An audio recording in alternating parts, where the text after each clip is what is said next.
Hello and welcome to a new geoprogramming video. Today we are gonna learn how to connect our database with a desktop GIS, that in this case is gonna be Qgis.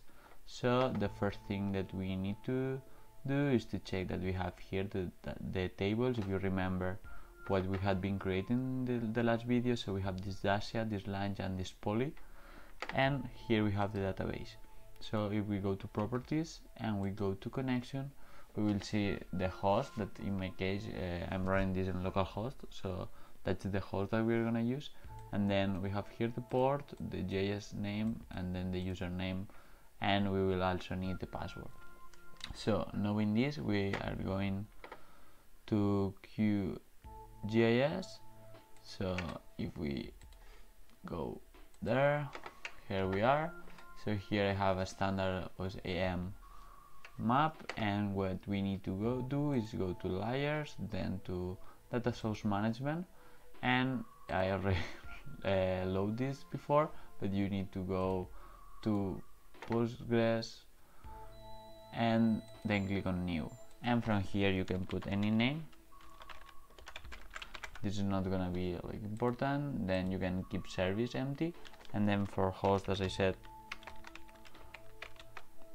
localhost should work for all of you, and this is the common port that we use for PostGIS, but in case you use another one, you can put it here. And if you remember, here we have the GIS.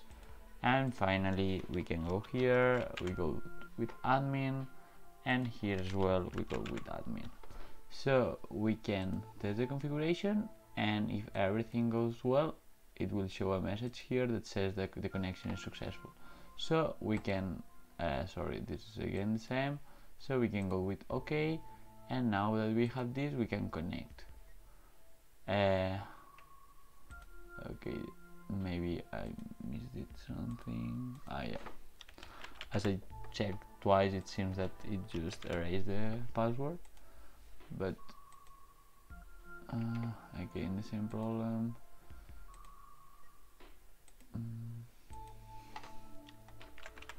Admin, maybe we need to compare the configuration.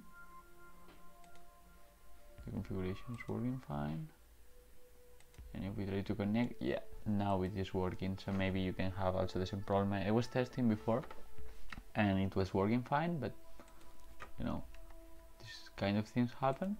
So now we can select the three ones. If you see, both have, like, if you remember, the dacia had the location column for geometry, and then the other two have geom, and you can see here the special type.